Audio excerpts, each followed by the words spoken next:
What I like to call a digital pipeline framework is a system that I have created that you can use to automate your whole business selling process and get the highest ROI. So there are going to be quite a few different steps out here, but bear with me. I'll make this whole process very simple. So first of all, we have our main offer. This should be your best selling offer, something that is the main thing that basically you want to convert. So from here, there are a few different steps. As you can see, we'll go different directions. But first of all, what we want to do is we want to create some sort of lead magnet. So that is a quick and actionable solution to your customer's problem. And ideally, this should be related to the main offer in some sort of way. With the main offer, we're really fixing the big problem in depth. Here, we are just going to give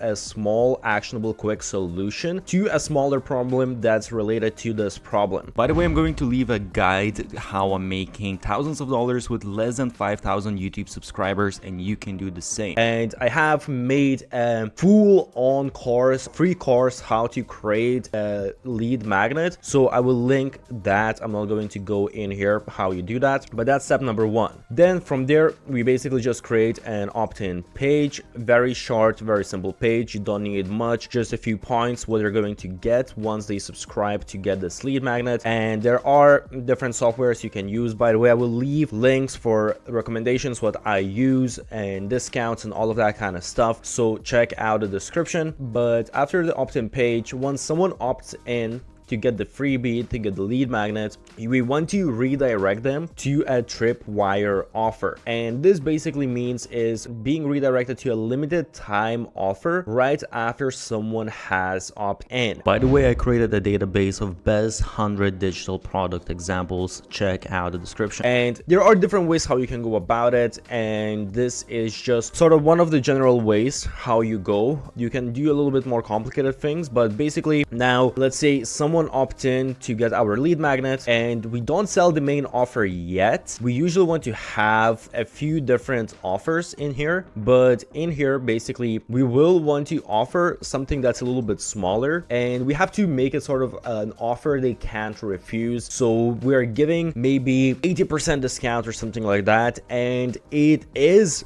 the key here is that offer expires, so it's only they need to take action now. Once they have opt in, they're redirected to this page, they need to make action now, otherwise this offer is going to disappear. And this is where you can get, because the interest has peaked here, and you can get really high conversions, especially with this time limited offer. So now let's go back to, and I'll show you how this all kind of syncs together as well. But basically the other step we want to do is from the main offer, we basically want to create a sales page. So this is, you know, all the benefits, pain points, your solutions, all of those kind of things. Again, I made an in-depth video how to create perfect sales page, so I'll link that below. Not gonna go into it here, but with the sales page, we want to basically, okay, we're pitching to sell our main offer. And again, there are different ways how to go about it. This is just the most simplistic, sort of straightforward funnel. So from here, when someone, let's say, adds our main offer, we're going to have an order bump. So this is a low-cost one-click add-on, and usually it's somewhat related to the main offer. It's some sort of thing that really goes well together and provides a lot of value, and it really should be sort of a no-brainer, a really good deal. And if someone is, let's say, spending $500 here, then they really don't mind spending additional $49 for order bump. Actually, a lot of people don't have this part, but it's absolutely essential. This can add 20 to 30% revenue on top of your main offer, and that can really make a huge difference when you think about your marketing efforts, how much money you're spending to acquire that customer. Now from the order bump, we go to the different things here. So we can have a downsell offer. So this would be a smaller offer that is, again, sort of a no-brainer, something that actually the downsell, we can also even go, if people don't get the main offer, we can go for a lower offer offer and then later remarket the main offer. But that's beyond this. I'm trying to make this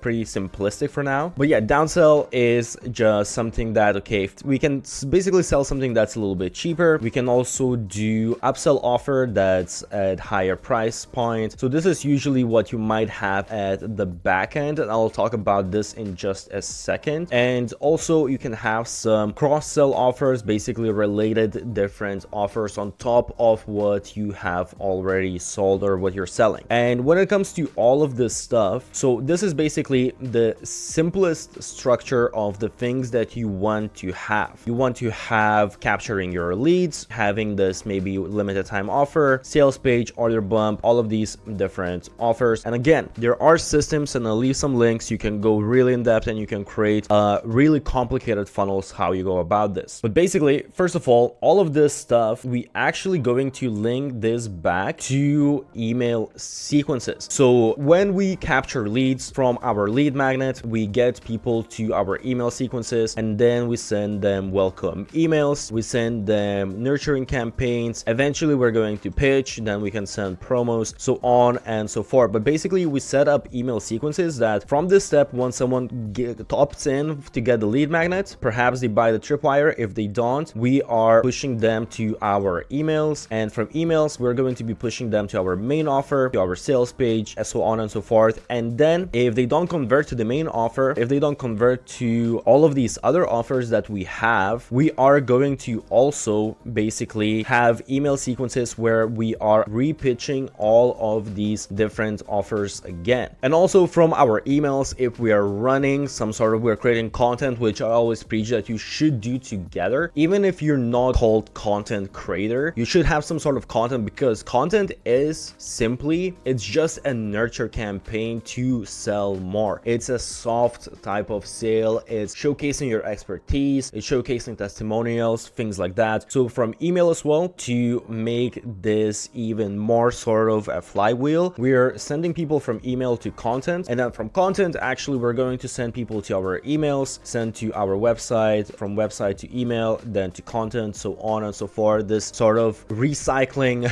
and this flywheel effect. So you can see how this is really important, because now we're recycling people and we're going to pitch again all of these different offers. Whoever didn't convert, we're pitching to people within our email sequences, we're pitching people within our content, and then from content we're driving people to emails, so on and so forth. And also what we want to do is we want to run retargeting ads, and I can go really in depth in terms of how we want to set up our ads and all of those kind of things. But again, this is just the basic digital pipeline for you to just understand. You don't need to go super in depth to be successful. You can kind of just set up this simple funnel, and this honestly is going to get you really good results if you actually have a good offer and all that kind of stuff. But as a minimum, we want to set up retargeting ads. So basically for people who didn't purchase, or actually to even if people made purchase, if they didn't purchase our upsells, our cross sells, we can retarget, because those are already people that either showed interest in our main offer, non-purchasers. We want to retarget them. That's going to be way easier to convert them rather than some cold traffic. This is really low hanging fruit. Or people who already purchased, we can send them ads and basically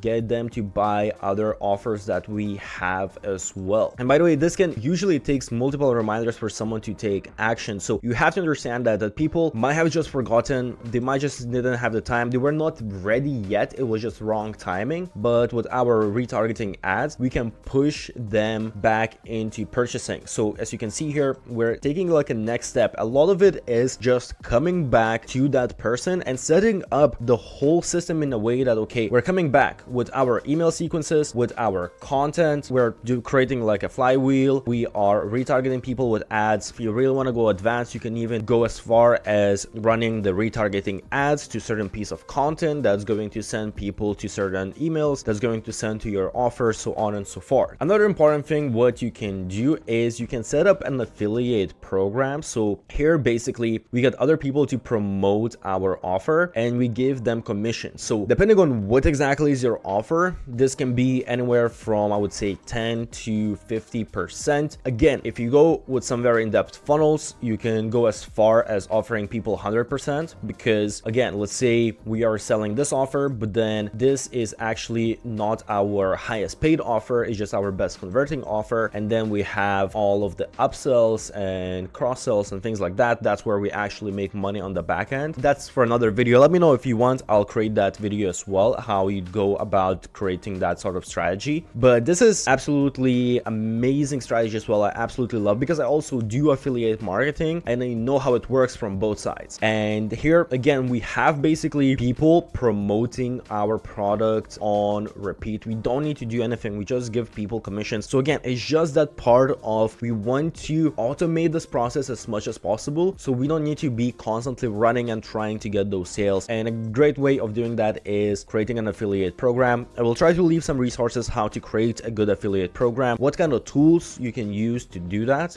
but it's definitely an essential part. Now let me just give you a few quick tips as well, how you can make this whole process much easier for yourself. So first of all, testing your pricing. This is essential because it depends what exactly you're selling. A lot of times you will be surprised how sometimes you increase your pricing and you're actually going to get more conversions. And it kind of depends as well when you're doing the cross-selling and things like that. You want to have the prices that make sense to go together sometimes. So test out different prices. Again, I will leave some links. Some of these tools, they make it super simple to run these A/B tests. Test different offers, again, depending on what you're selling exactly, but you want to test the copy, things like that. Again, just testing A/B testing different pages, different emails. You can test within social media. I will leave some videos how exactly you do testing, but that's super important because especially if you're running paid media, it can make a huge difference whether you're going to get that conversion or not, whether you're going to get good ROI based on what's your conversion rate. Another thing, if possible, you want to have recurring products. So that is really the dream, to have revenue recurring, because getting that customer is super difficult and then getting paid from the same person again and again is easier. Then what you want to do also is niche down, and from there you can always expand further. And knowing your niche, I would say, helps quite a bit. It's not essential. And then tracking and testing. Honestly, when you're creating these type of funnels, as I said, there are a lot of different funnels, but just kind of, if you just do this basic stuff and then you kind of just improve in terms of testing. Okay, when it comes to your lead magnet, just check out a couple different titles, different graphics, different just ideas for what is a good lead magnet. Actually even create lead magnets, or I get people to opt in before I actually even have lead magnets, just to test out what works well. Same goes with your main offer, with your sales page, with the different upsells, downsells. Don't just assume that you know what's working. And even when it comes to the ads, obviously email marketing, the thing is, it's super easy to test out all of these types of things. I think I have created a whole SOP, how exactly you go about step by step. This is just sort of like a big overview. As you can imagine, there's a lot that goes in depth here. So I will leave an SOP, how exactly do you go step by step implementing this type of system to your own business, and perhaps how you even go more in depth to create something that's a little bit more advanced at what I just explained. So check out, I will leave links for that, and smash the thumbs up button.